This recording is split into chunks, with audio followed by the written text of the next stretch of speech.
I used to think the worst thing in life was to end up all alone. It's not. The worst thing in life is to end up with people who make you feel all alone. That was stated by Robin Williams.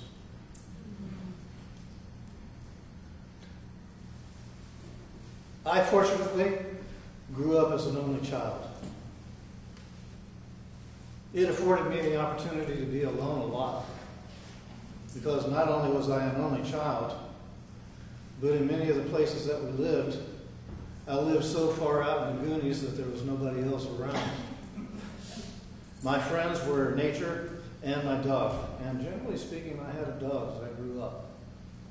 So it helped me to develop an ability to be on my own, be with myself, without having to always have somebody else stimulate me to feel like it was okay for me to be me.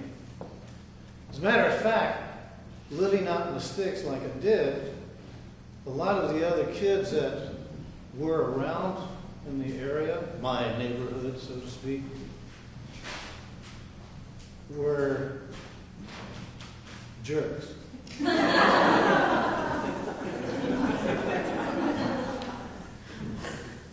I didn't really want to associate with them anyhow. And the nice thing about it was that they felt the same about me.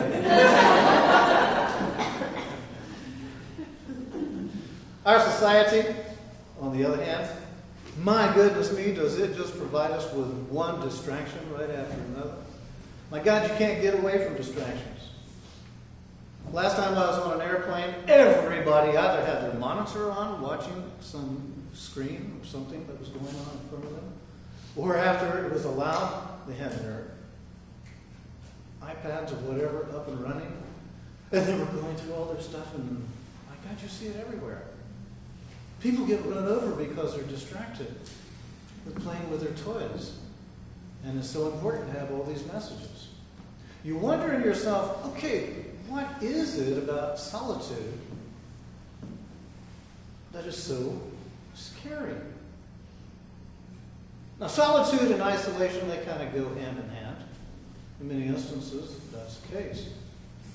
Did you ever encounter with your parents, or perhaps in school, or maybe prison, where the form of punishment that was used was isolation? You were confined. My parents never, ever resorted to isolation because it was no big deal. They had to come up with something better. You know, like take away my cigarettes and my whiskey.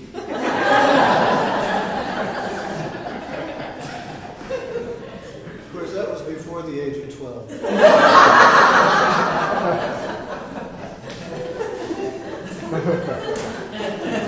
See how easy it is to make fun of me? Really. Just stop and think about it, and a lot of people don't feel that way at all. They take great exception to having someone criticize them, judge them, and punish them. My goodness me. So, with all of these diversions, when one runs out of them and runs out of the distractions, you know, the superfluous things that we tend to waste our mental energy upon, and we finally make a stand at last. Who is it that we encounter?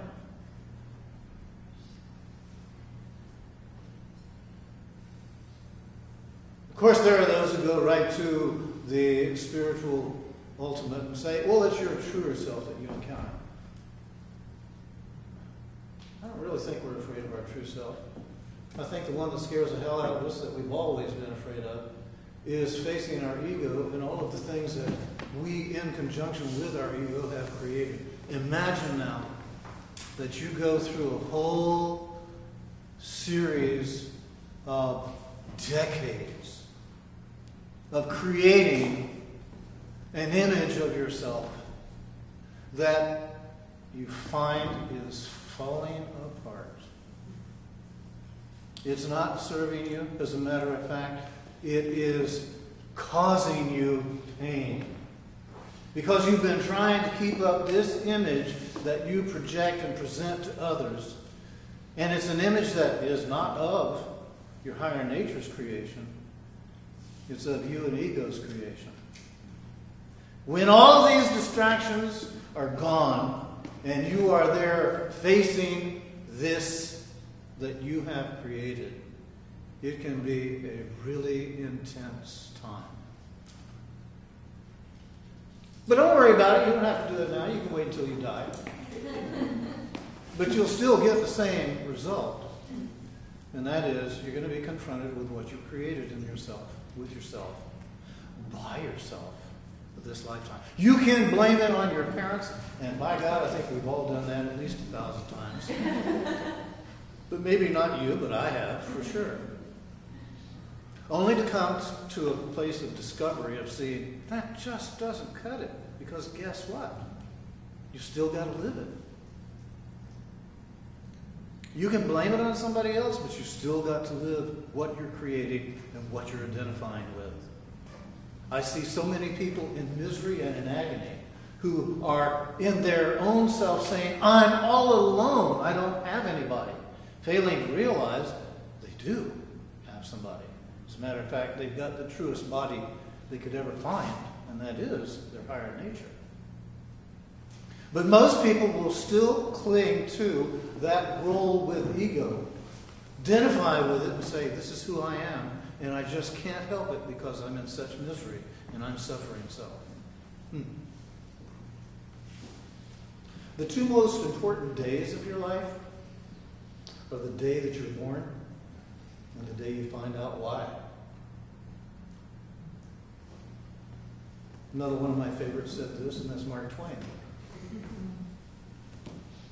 Think about it now. The majority of humanity, they're born, so they've experienced one important day, but they very seldom ever get to that second one of figuring out why. You see, there is an opportunity that's awaiting you, and that's the reason for this lecture. But it's one that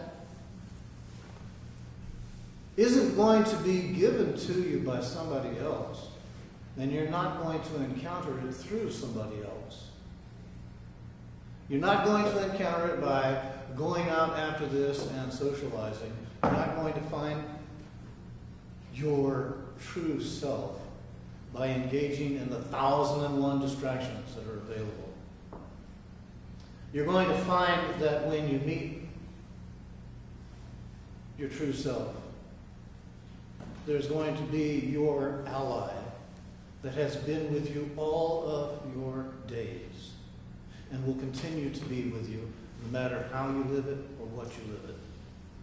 But in encountering this ally, it is going to be the one that's going to help you to move beyond your identification with ego. So, there's nothing outside of you that can provide that. And the only place you're going to experience it is in that place called solitude. It's going to be when you are one-on-one with yourself.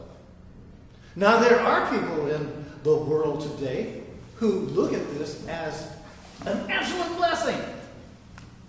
To live alone and to live in what we would call isolation, they consider that to be a gift that the gods have given them. Hence, we have people that are known as hermits who prefer to live in a cave by themselves. And they come to the place of saying, a good day is when nobody shows up and you don't have to go anywhere. I experienced that up at the ranch. It's a good day when nobody shows up. I don't want to hear a damn thing. I don't want to answer the phone. somebody comes at the gate, I'm almost ready to get out my gun and say, "What do you want?"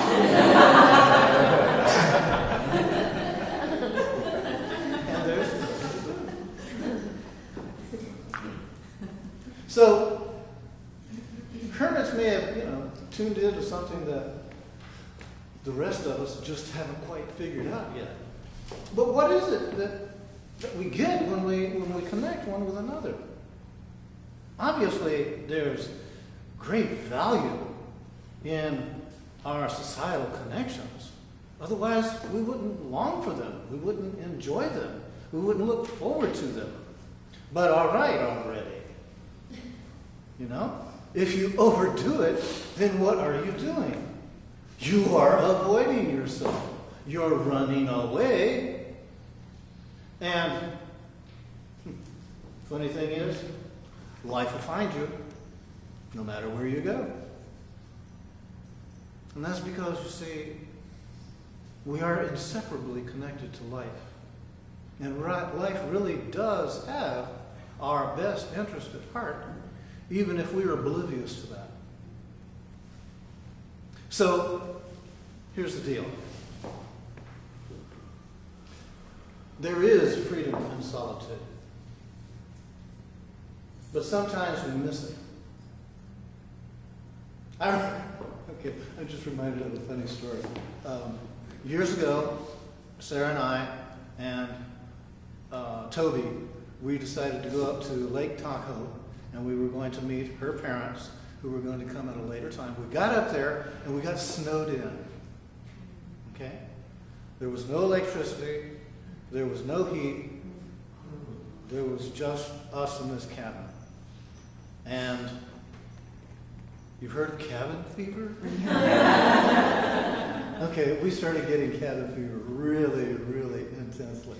So that when Sarah's parents rolled up, they got out of the car, they came up and they said, "Hi, how are you?" They said, "We're fine." Boom! We were out of there. We hardly even shook hands or embraced. We were so full of each other that we had to get out and get into the distraction. Of course, at Lake Tahoe, there's no distractions. The state line is 1,000,000 miles away.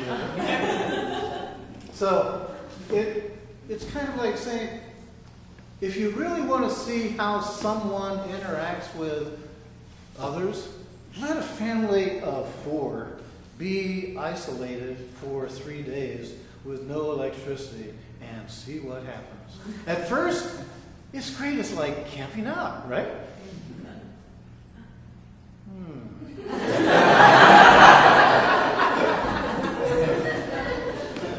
So back to this, the value, the blessing of solitude and isolation. There is a freedom. There's a freedom from the machinations and the manipulation of those who live in close proximity. Freedom from the mind games. Solitude provides an environment conducive to focusing concentration without distraction and diversion. It's a funny thing, but through the development of the different qualities and so on and so forth that have been in my life and are in my life, I've found that in working with others in the intense way that Spirit works, many things that come forward are problematic. They are really heavy energy that has intensified and gathered, so that when the connection with Spirit is made, there's this terrific release that can occur. And what it can be is in the form of all of this dark energy that a person has been holding on to. It's released, and then it says, "Hello, Clark." So that I don't want to have anything to do with anybody afterwards, because I'm trying to get my own self straightened out, instead of unwittingly and unconsciously identifying with what has been released as if it were of me. So I'm sharing this with you to help you in yourself to realize our society provides us with opportunities of connection, but sometimes those connections can be really intense and really dense. Perhaps you encountered them. My encouragement is for you to look again and see, this is not of me. I need to do something to help me help myself. And it isn't necessarily going to be in the form of distraction and diversion, although that can help sometimes for a little while.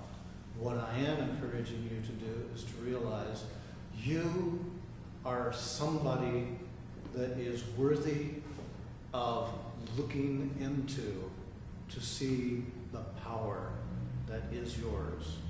But sometimes the only way you're going to accomplish that is to get away from everybody and everything.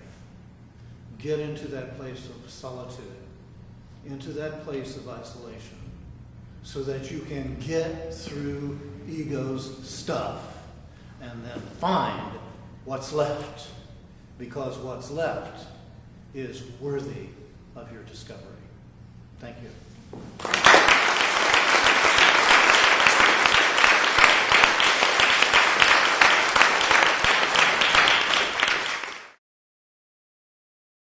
For more information about the Metaphysical Church of Enlightenment or the Rodin Foundation, please go to our website at www.rodin.org.